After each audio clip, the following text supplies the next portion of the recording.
Dear attendees, as we approach the end of our 12th International Conference for Teachers of English Language Teaching during COVID-19, we invite you to enjoy these last presentations and interact with the presenters in the chat.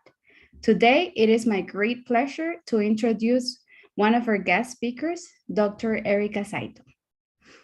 Dr. Erika Saito is an assistant professor and course lead in the Masters in Social and Emotional Learning, SEL, and Masters in Education with an SEL emphasis at National University Sanford College of Education.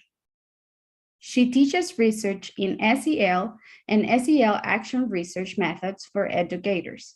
Prior to National University, Dr. Saito taught in Pepperdine University's MA TESOL program and teacher credentialing candidates in teaching English learners. Dr. Saito's background includes over 15 years as a pre-K through 12 classroom teacher, literacy teacher on special assignment, and ELD shelter program department chair in both public and private institutions in Southern California. Dr. Saito's research is published in Teachers College Record, School Community Journal, The Family Journal, and Berkeley Review of Education. She is currently K-12 level chair for CATESOL, secretary-elect for AREA's SEL Special Interest Group, associate editor for Journal of Interdisciplinary Studies in Education, and article editor for Issues in Teacher Education. This is going to be a great opportunity for you to learn more about social emotional learning. So please, let's welcome Dr. Erika Saito. Thank you so much, Stephanie, for that introduction. And I think this works well with the panel that we just listened to, especially as we're transitioning back to in-person instruction. So today's presentation will look at a post-pandemic future within educational settings and understanding the supports needed during this transition. So for many of us, it's something we're trying to plan right now, right? We're trying to navigate this space and we still have some unknowns. So I wanted to center this presentation largely on intervention and prevention frameworks that impact student behaviors and ultimately student learning. I would first like to thank the U.S. Department of State and the English language programs for the opportunity, as well as the National Pedagogic University, Francisco Morazan, for allowing me to be here today. So thank you very much. This presentation will start with two different openings or warm welcomes on mindfulness and mindset, understanding the current state of transitioning, the role of SEL in the transition for creating both resilient schools and adults, and there will be examples of each. Then we're going to go into understanding trauma in both adults and our students, and lastly, post-pandemic practices for both the classroom and our own life application, and then ending with an optimistic closure. And I'm saying these words and using this language, and hopefully that it's transferring to you, that we're starting with a space to invite you and to make you feel warm, and then also ending on a positive note. So I'd like to invite you to take part in a breathing activity. This is something that can be completed in an online space such as this one, or in person. So I invite you to find a comfortable position as we take a deep breath. And I also invite you to close your eyes or keep them open, whichever you feel more comfortable with. Are you all ready? So we'll do this a few times.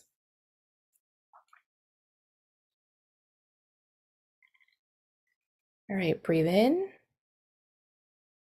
Hold it. Breathe out. Breathe in. Hold it. Breathe out. Breathe in. Hold it. Breathe out. Thank you so much for bearing with me in this. I know it seems a little bit awkward, but this practice actually focuses on two SEL competencies, self-awareness and self-management. And they've been proven to help people manage stress and anxiety. For adults and teachers in particular, those who practice mindfulness like this over a period of just a few weeks have reported positive outcomes, which include a decrease in feelings of stress, anxiety, burnout, and depression. It's also provided health benefits and physical benefits, such as better sleep. A second start to opening this space is an activity that can be completed by students, teachers, parents, just about anyone. So if you have a piece of paper handy, I would encourage you to jot down these 3 columns. This activity is called I have, I am, I can, and it can be used to develop resilience. So I will circle back to this activity later in the presentation, but I wanted to give a brief overview of what this is and how it works. So by identifying what I have, I'm identifying the resources that I have available to me within my school, within my family, and within my community. I am refers to my personal narrative, my personal story, and being able to honestly and openly share my feelings, whether they're feelings of frustration, fears, or joy. And then finally, the I can connects to both these first two, I have and I am, by stating what I can do. So what can I do right now? What can I do soon? And what are some realistic steps to help solve or address the situation I described in these other 2 spaces? So as we go through these slides, I encourage you to take out this piece of paper, pen or pencil, and then consider your I have, your I am, and your I can through these key areas. So as we shift from opening the space into some heavier content for today, it is important that we prepare ourselves for a post-pandemic world. And for me, that means that we need to first understand the educational context as a result of COVID. So the information I'm providing is framed in both a US and international setting. So I'll try to consciously and separate the two, but know that the information from all countries can be beneficial for us. And although we may not be or ever be completely removed away from COVID, we're still planning to enter school buildings. We still want to make connections with our students and our colleagues. And what we do know about the impact of COVID-19 right now in the US is that emergency remote learning impacted academic growth across all subject areas. We had a pre-existing achievement gap that already existed before COVID, so that was already there. And it did widen slightly during COVID, especially for our Black and Latinx students. And during COVID, they also suffered academic loss. And this applies to all students. And it's estimated that loss was about 3 to 5 months. COVID also raised issues of inequities, particularly again with our Black and Latinx students who had difficulty with logging in to their virtual classes. And Black and Latinx were also very much impacted with self-reports from teachers who were stating that they were unable to access technology to participate, and therefore their online attendance rates dropped significantly, up to about 30% in some cases. And separately, this also meant a loss of contact between families and schools at about the same percentage. The hardest hit during the pandemic are our English learner population in the US. This was already a challenge for us, but the services received to support them were either limited or missing altogether. There were instances where there was a reliance on parental support, and this actually created a greater barrier between home and school due to language and miscommunication. It also placed a strain on family resources, as well as impacting staffing. Many schools were not equipped to support English learners virtually, And in one California school district, failure rates of English learners jumped to almost 50%, which is very high. Sorry about that. And then at the undergraduate level, enrollment dropped across the US due to emotional, familial, academic, and financial barriers. Community colleges across the US suffered a 14% drop in enrollment. And interestingly, the drop were mostly males across all races. Another financial hardship included things like housing and homelessness and food insecurity, which also pre-existed during COVID. Pre-pandemic. And then there were students with disabilities. Our LGBTQ plus communities were impacted because of limited or no support during the transition. So the other thing is the outlook for many of our undergraduate students. It raised huge concerns for us about their future enrollment, about their completion of their degrees, and then, of course, employment. So at present, countries around the globe are returning to in-person instruction. The issues with anxiety and stress, in addition to school or district requirements of teachers, it's left an increased numbers of teachers that are leaving the field. Globally, the educational field needs millions of teachers for reopening, but also teachers who are ready to create a safe, equitable, and inclusive environment. The majority of schools around the globe have reopened or partially reopened. And for myself, I am at an institution that made this big decision during COVID to permanently stay remote, not just for now, it's not temporary, it's a permanent decision.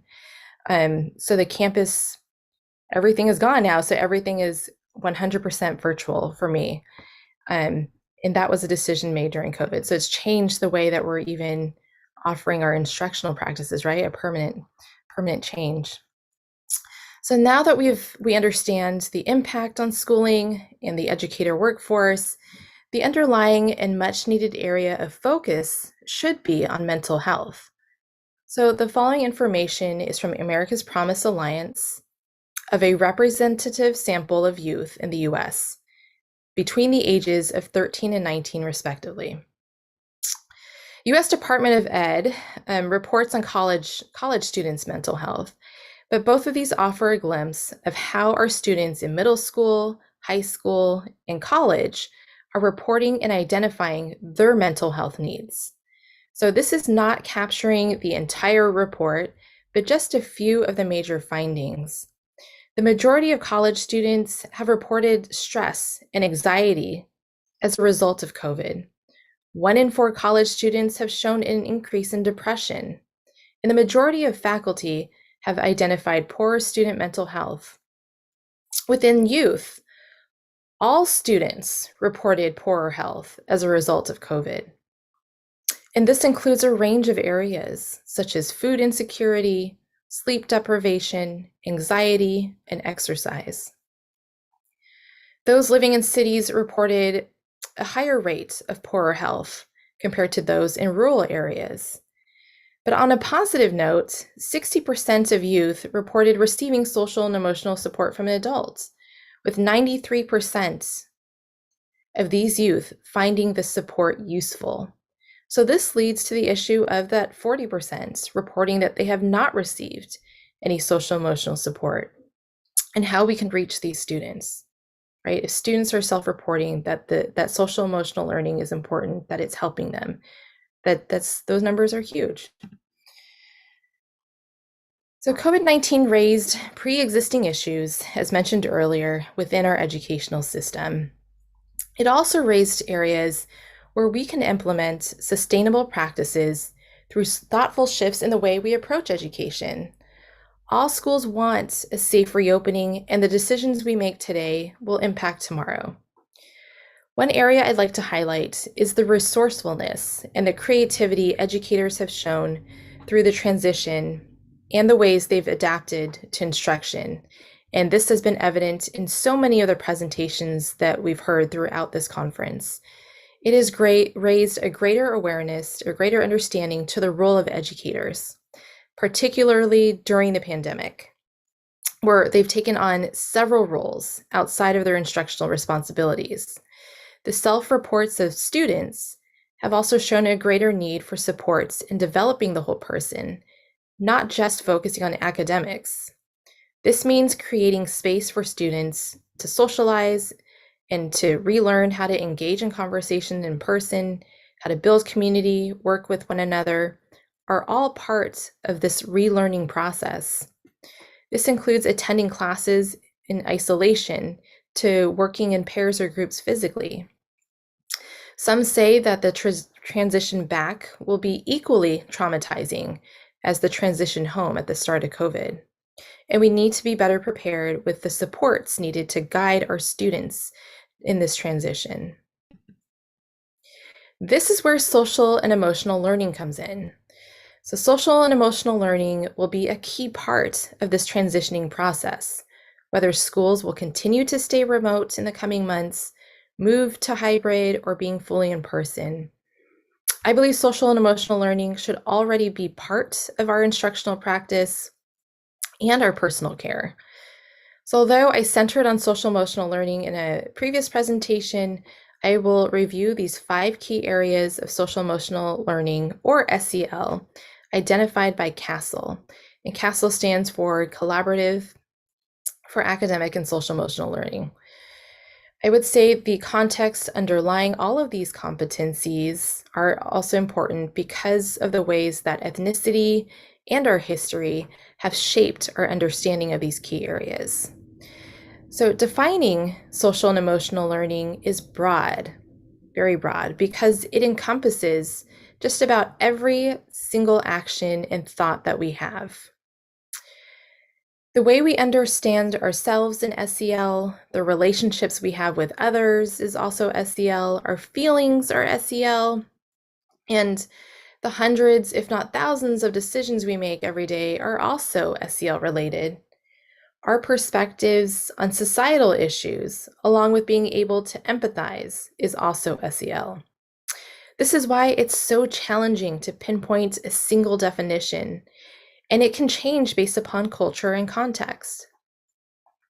SEL is a lifelong developmental process, yet SEL frameworks are often limited to K-12 spaces, as well as educator settings, without looking at the broader connection to human development. Within the role of SEL in our transition back to in-person learning and moving towards a post-pandemic future, I took some of the key theories and frameworks that were connected to SEL as a way to consider how we can implement them within our classroom transition and in our own self-care. So I'll share the connections between SEL in each of these areas as they overlap in many ways. These are drawn from multiple disciplines, not just within traditional K-12 settings, but also pulling from criminal justice and substance abuse, and then health and behavioral academic intervention lenses. As we know, SEL is this developmental process of acquiring emotional regulation, social awareness, and self-awareness. In addition are the components of relationship building and decision making. This overarching and wide-ranging and perhaps umbrella term is connected to several newer frameworks that are tied to relationship building and behavior management. Restorative practices, for example, is adapted from restorative justice, which is largely built on repairing harm and punish-based approaches that are rooted in the US criminal justice system. School discipline has often taken a similar punitive approach to student misbehaviors, and restorative practices arose as a way to open dialogue and address the behavior through communication. So here's a list of some examples of restorative practices. And to provide a little bit of further context, in the US, oftentimes if a student misbehaves, they receive detention or suspension, And restorative practices would try to avoid some of those practices. So with restorative justice, it's repairing the harm through discussion, coming to a resolution, coming to a mutual understanding. Within community service, it should be meaningful, related service to right the wrong within the setting where the issue occurred. With community conferences, it's bringing those people that were involved in an issue to voice their opinions, their feelings, and come to a resolution.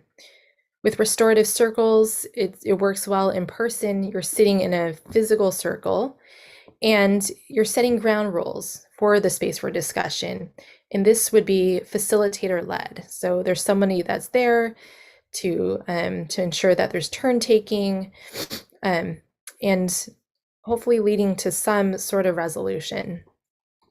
And last but not least is social and emotional learning. So this is where the connection comes in. And all of these practices and others have been proven to be effective in building classroom relations, promoting community, and building social awareness.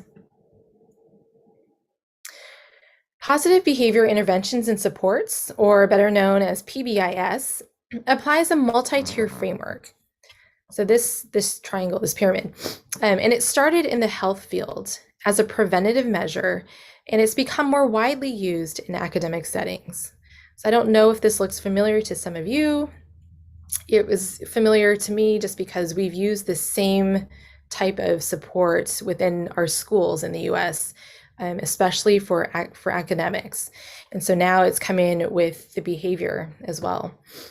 So PBIS, it supports good behavior and it should be used as a preventative measure.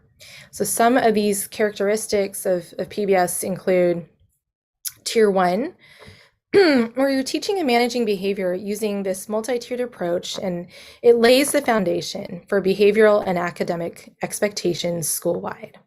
These supports are provided to all students and uses assessment data to inform and monitor student progress. Tier 2 is intended for small group prevention, focusing on students who require small group instruction to develop social skills, self-management, or academic support. At Tier 3, it's more intensive, it's individualized, and team supported through, it's team supported through a leadership team, and they meet to go over very specific skills that they want to target. It often also includes leadership, experts within the field, parents, community members, and this piece, it really varies from school to school based on what is culturally appropriate. So this may seem familiar to you again. It's often used for academics, and now it's becoming more aligned with PBIS as well as SEL. So while restorative practices, which I mentioned a few slides ago, it takes time to introduce this within your school setting, and PBIS is school-wide buy-in, it is an easier approach to all of this that's tied to SEL is growth mindset. So I know this was briefly mentioned in another presentation that I saw the other day, and I will talk a little bit more about it today. So there are two types of mindsets, according to Carol Dweck, who has written extensively on fixed versus growth mindset. So a fixed mindset is when a person believes that their skills, their intelligence, and other abilities are fixed. And that means that it's set in stone, that it doesn't change. Having a fixed mindset can be unhealthy because there isn't an openness to growing and learning and challenging oneself. Having a growth mindset is quite the opposite. It's a person who accepts challenges, learns from their mistakes to develop, thinks creatively when they're presented with a challenge, and understands the ways intelligence is continuously reshaped. Some ways to think about your mindset is taking a mindset quiz to see where you stand. And there are reflective opportunities where you can ask yourself how you would respond in different situations. This is something that should be taught beginning in preschool and continuing through elementary and even middle school and high school. And I know you're able to find some of these online, just a mindset quiz or test your mindset. In order to develop a growth mindset, it requires having a better grasp of problem-solving skills.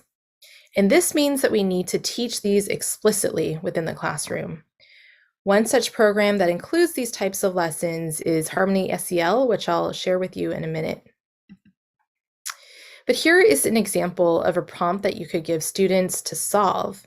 So they would read something like this, and then you could ask the questions and start centering the discussion, being able to identify the issue, understanding how the student is feeling, being able to draw out the feeling words from the passage, and then try to provide advice. What advice would you give this student who feels this way?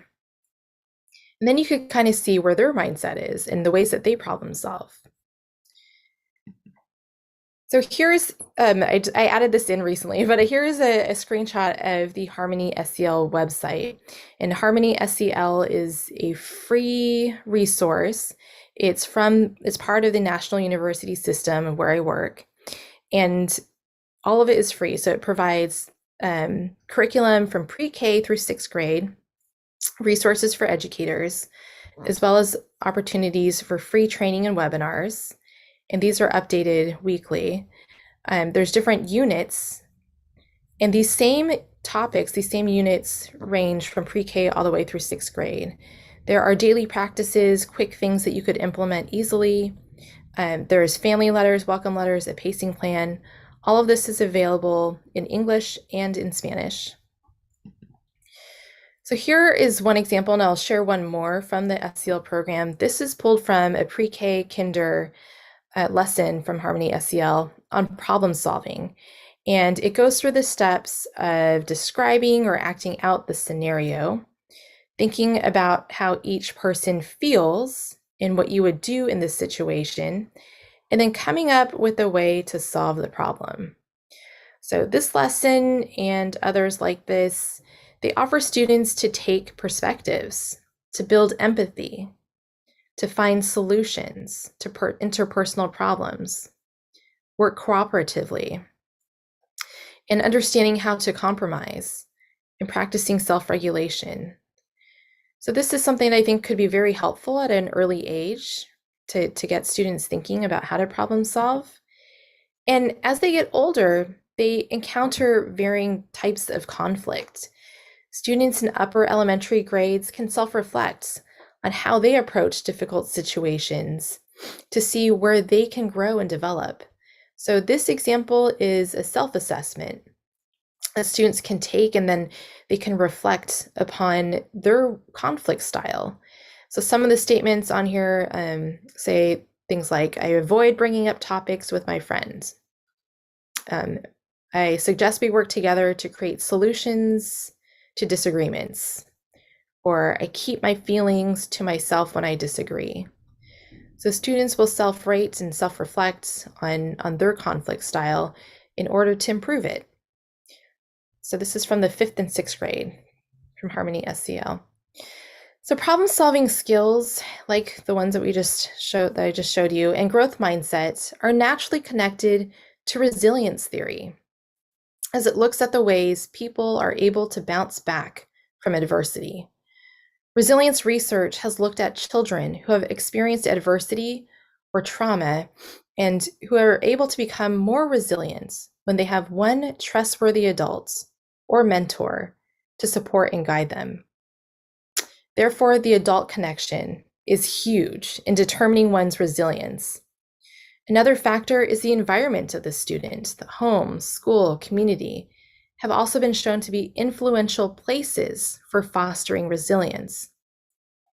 Resilience can be taught, but I know some argue that it's not a program to teach because of the nuances that children have in their own experiences and see it as this larger natural developmental process.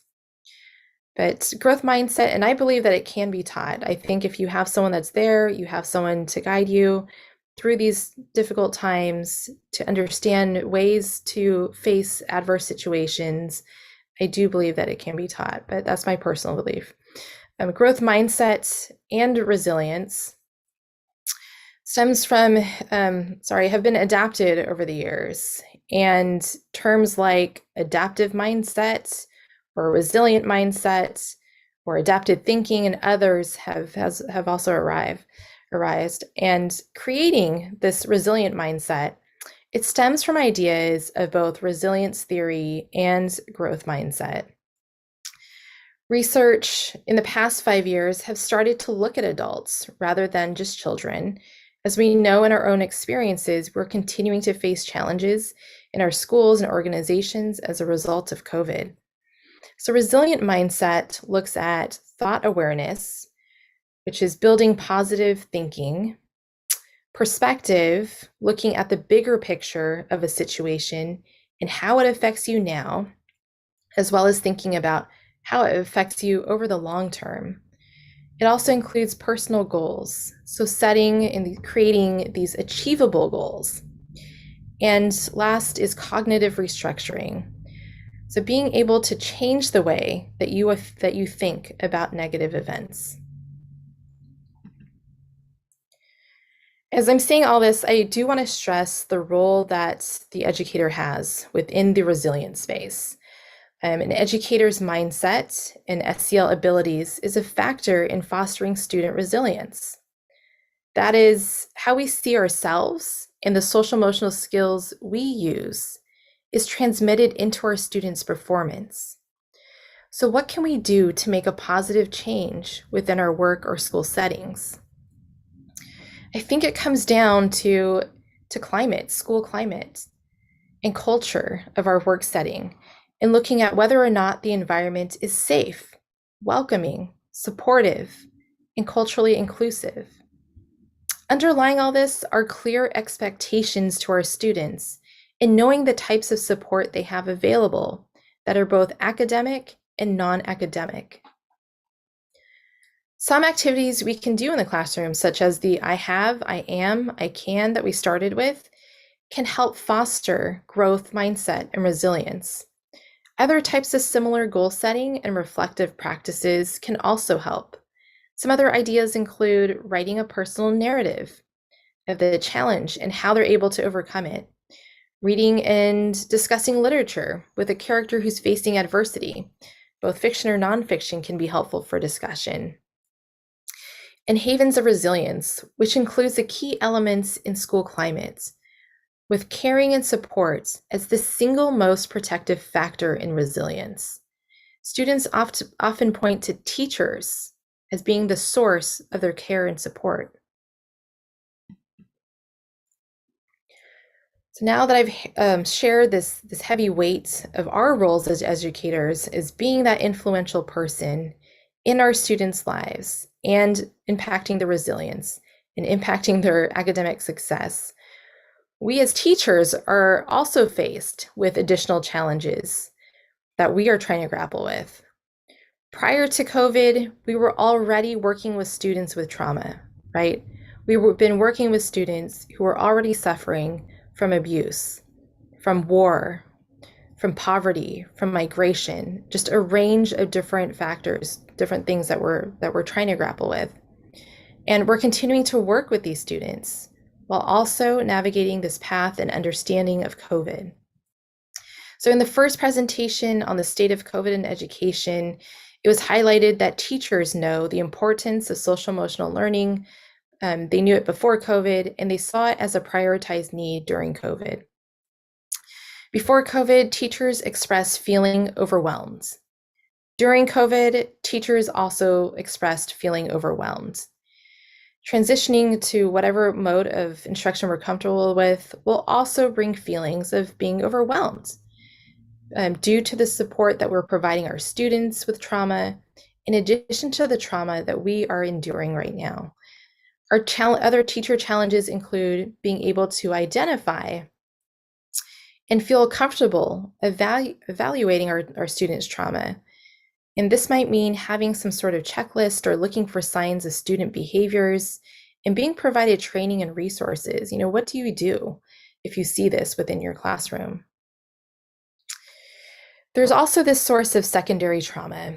And secondary trauma is when we are feeling the trauma incurred from others. We care about our students, we care about our friends and our family members and colleagues. And hearing about or witnessing their suffering has an effect on all of us. And it may come out in different ways, from internalizing the suffering, having difficulty focusing, and depending on the ways that we face our challenges. It could come out like denial or be the complete opposite and have these intense feelings. It could lead to personal involvement or wanting to completely escape. This is the overwhelming piece that we're facing with and our students. These types of situations can lead to teacher burnout. So in addition to secondary trauma is our trauma, right? Our firsthand trauma. And unresolved trauma in adults can manifest in different ways with these behaviors. And this adds to the importance of being trauma informed with our students. So it could show up as anxiety or panic attacks in what should be considered a normal situation. It could include avoidance of people, of places, or even things, unpleasant emotions that are associated with trauma, difficulty sleeping or falling or staying asleep, feelings of detachment, feelings of needing to be on guard, having an inability to tolerate conflict, an uncontrollable anger, or perhaps acting on that anger. So these are areas that are unresolved either within our childhood, within our lifespan.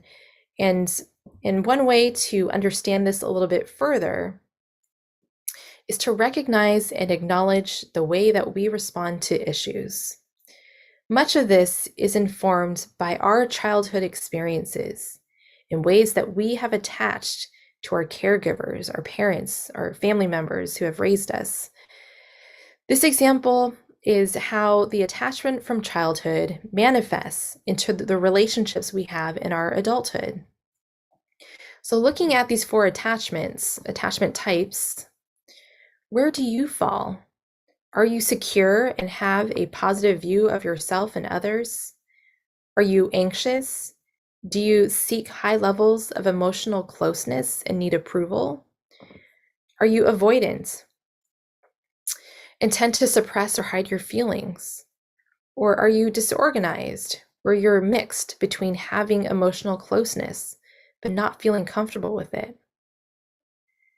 So this, there's actually another side to this where you could see what that might look like as a child, where a child who has secure attachment is, as a child, is okay when they go to school. You know, they're not clinging on to the parent or the caregiver. They feel they're socially adjusted in that sense. So, but this is what it looks like as an adult. So if you identify with any of these, you're seeing some of this unresolved trauma. So now that I've explored this topic a little bit with all of you of trauma, I wanted to apply it into a framework that is used across organizational settings. So this is coming from a substance abuse and mental health services, and it is used and applied widely into educational settings, within the workplace, any setting you could think of, and it's typically applied. So this framework has 6 key elements, and you can think of ways that you're already doing these things, or ways that you can improve within your organizational setting. So the first is safety. Beyond physical safety, this also includes emotional safety and communicating with peers, with your teachers, instructors, and then building the sense of feeling safe, even in an online environment. Next is trustworthiness and transparency. This means that the information and directions are clear and transparent to all stakeholders involved. So this can include schools with teachers, students, families, staying abreast of how the school is operating, sharing clear guidelines, and communication that is accessible to all. So it's very important that parents, if they're involved, are actually accessing the communication that you're providing them. So if it's a letter home, we want to make sure that it actually reaches them. If it's an email, we want to know that they actually have email to use to begin with, right? Or they know how to access it. And then there's peer support. So developing supports with peers, it means that you're providing opportunities to collaborate, to build trust, and to share their experiences. In an online space, this may mean building in time for peers to interact in pairs or groups. Then there's collaboration and mutuality, building relations that extend upon just beyond teacher-student. This means it includes staff, so having connections with people within the building, the administrators, and this will help in developing change. Then there's empowerment, voice, and choice. So ensuring that there's individual students and faculty who are recognized for their strengths and their experiences endured. Empowerment builds resilience, and they work alongside one another in the decision-making process. And last is cultural and historical inclusivity.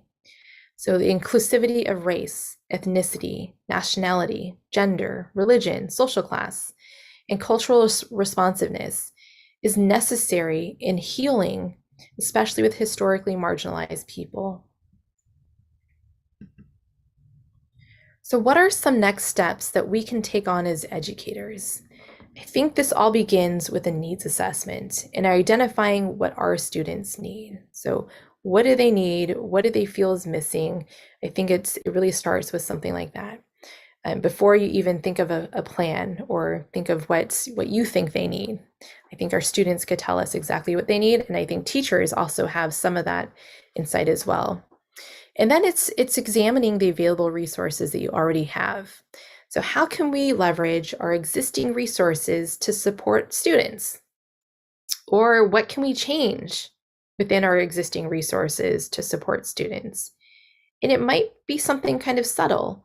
So if you have someone in the school building who is there for attendance or someone that's at the door, maybe change the way that they welcome students into the school. It could be some very simple, minor thing that can make a huge difference. And then developing a plan. How are we including the cultural context and backgrounds of our students in our plan? If we notice something's not working, are we going to continue with the process? Or are we going to actually make changes and refine it for improvement?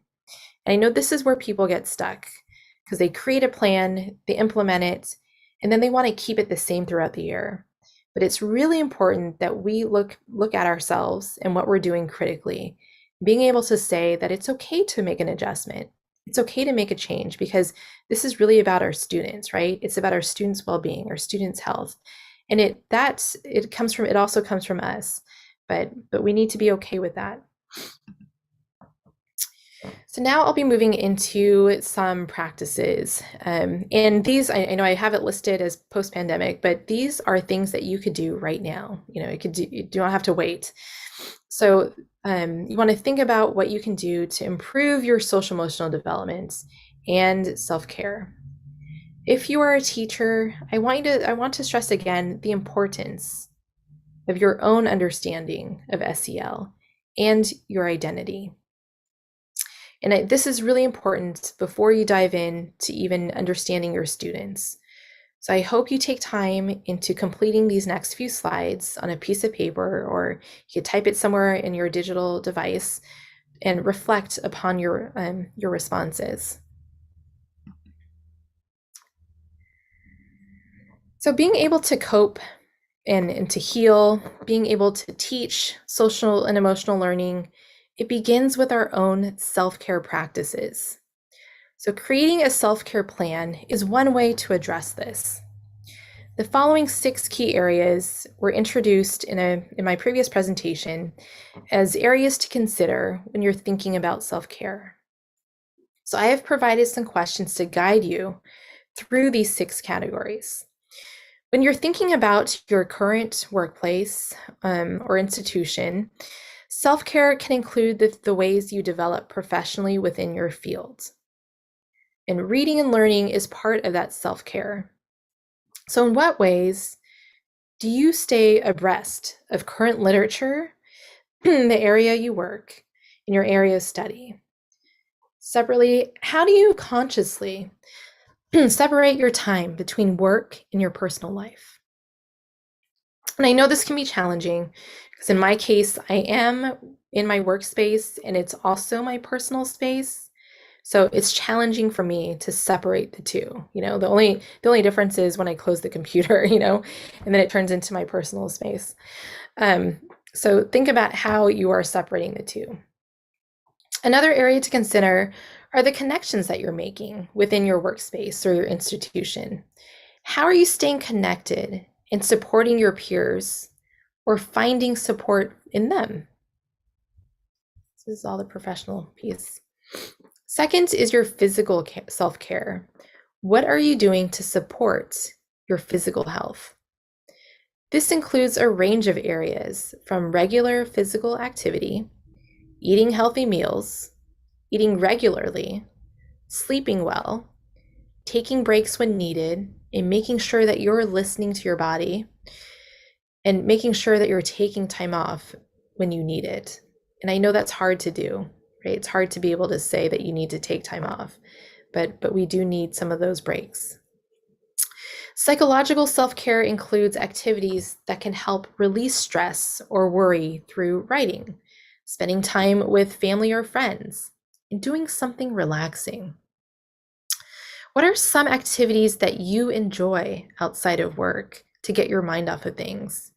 Or better yet, what are some activities that help you relax and relieve stress? For spiritual, how do you engage or take time to reflect spiritually? This can be a range of things from attending church, mosque, or temple. It can also include meditation, yoga, or ways to connect with nature, reflecting with close friends. And then there's relationships. Relationships are important, and staying connected is important, especially during COVID. How are you maintaining a healthy relationship with the people you care about? How are you maintaining the relationships within your workspace, organizations that you serve, or other spaces? And finally, some tips to help follow through. So look at your current list and types of self-care. If you have some of these spaces missing, what can you do to improve in one of these areas? What do you think will be helpful for you? So remember, this is something that you would post somewhere. You would post it on a wall, a window, your laptop, your desk. You want to put it someplace visible, and you want it visible to remind you. You want it to remind you daily to take part in these self-care practices. So as you have this up, make sure that you revise this list and revisit it. So I know a lot of times, even when we have something up, we sometimes forget, but try to make a conscious effort to look back and to continue to look back. And as you take on more professional development or talk to your peers or even your students, you may learn of more self-care practices that you want to add. So another practice that is perfect for promoting social emotional learning and growth mindset and resilience is journaling. Journaling is a wonderful outlet to express feelings, to reflect upon the challenges and the ways that you deal with them, responding to a situational prompt. It can be in the classroom, it can be something interactive between the teacher and student. It can create space to reflect upon personal goals, or like what we just did, the self-care plan. And it can even be used as a check-in. So the image that I have on this page is an example of bullet journaling. And this has been more recently used as a handwritten tool to develop growth mindsets and a source of self-care. So your bullet journal can include things like a list of to-dos. It can have a list of long and short-term goals. It can be things that are done daily, weekly, or monthly. It can be a way to monitor your feelings and other types of things that you want to make progress on. It can also be a creative process, and it includes like these doodles and drawings. It can be colorful. When I was thinking about this and have done this in the past, I've taken it, I've seen it as like a planner. So When I was growing up, we didn't have digital devices, but we did have planners. And the planner was supposed to include, my homework and what I was supposed to be doing. But I also included, it had the dates on it, right? So it had the dates and then time, and I would write down the things that I'm doing. And then somewhere along the way, scrapbooking became super popular, right? And I don't know if it's popular anymore, but with scrapbooking, you take the pictures and you add on little craft pieces. And this bullet journaling is like a mix between those two things. You're merging the creative space with the organizational space. But this is a wonderful way of also including self-care. It's also, in some ways, it relieves stress because you're able to be creative with the process. And it can be done with any age group, elementary school through, adulthood, right? So at this time, I also wanted to go back to the reflective practice that we started with. The I have, I am, I can. It's, again, really about growth mindset. It's about goal setting and also building resilience. It can build a personal connection between students and teachers in the classroom. It also builds resilience vocabulary and reinforces feelings and beliefs of what is valued. So when students write this, they should be able to write without a concern of who is judging them. This means that what I'm saying is it shouldn't be graded, right? You shouldn't be checking for spelling and grammar at a time when they are being very emotional and open with you. So it can be something private. It can be something that they just share with just the teacher. The I am section can be told through journaling, which I just shared, and peer communication where they're talking in pairs or groups. There could be other forms of expression. So they could do something like acting out or some art. But it's helpful for them to share their struggles, to ask questions, and reflect upon their personal stories of resilience. Some teachers have taken this and used letters to their future self with a reflection of their past year and their hopes and concerns for the future. And this is just an example of my own form that I started filling out. Who are the people that I can turn to for support? What are some things that I can do right now? And this was just a practice that I think was important. It was helpful for me to kind of sit there and self-reflect. I did make a template, a blank template like this, so feel free to screenshot it or jot these down just for yourself. And I know we have just a few more minutes. So some other practices that I think we can include things like daily check-ins. So we want to make sure that we're checking in with our students at the beginning of the day, right? We want to check in with them at the beginning so that in case they are going through any issues, that we can solve them at the beginning, as opposed to waiting till after class where it might be too late. They might have already gone through the emotions. It might show up in behavior, disengagement, and then also a checkout. So the checkout offers opportunities for students to ask questions to the teacher. It could come out into a form on a slip of paper. It could be something digital. And then there's mindfulness activities. And this can include anything from meditation or the breathing exercise like we just did. It could be artwork like the mandalas. It could be doodling. I strongly encourage joining and participating in organizations. If your schools offer clubs, those are great spaces to build relationships, to socialize. And for us, it's also a learning process as well. And finally, volunteering. I think it's important to serve within the community. It's important to know and offer our support in ways that we can. And I want to leave with an optimistic closure as we're coming to the end. So in my previous presentation, at the end of each class or school day, we should end with something positive. And this can be a space to reflect on what we learned. It can be a way to connect with our personal experiences to the learning in ways about thinking to move forward. So for example, your I have, I am, I can is a way that we can close. So looking back at hopefully you wrote something for your I have, I am, I can.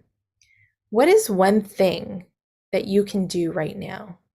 So please type it in the chat. What is one thing that you could do right now? And it could be a mindfulness activity, it could be your self-care plan. Maybe you want to de-stress after this conference. Maybe you're going to hang out with a friend, or maybe you're going to journal. Um, so as you are sharing these, I want to thank you again for taking the time to be here today. I hope that you're taking this in and really thinking about how to implement some of these practices. So thank you so much for your time. Thank you, Dr. Saito. In the chat, we have very nice comments. I'm gonna read one because of the time, but Brenna Wood says, I agree. We offered students a webinar with a psychologist on tips to overcome anxiety. Students were different after that, even us as teachers. We need to talk more about these topics. I think it's wonderful that you have that opportunity to have that support, right? To have it and knowing that it's there and that it's making a direct and immediate impact.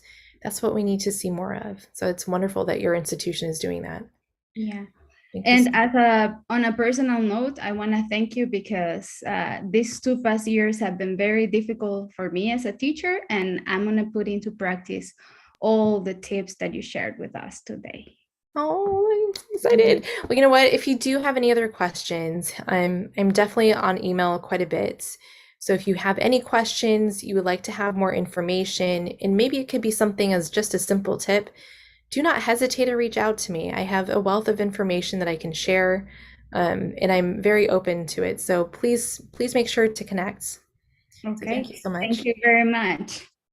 Bye. Bye.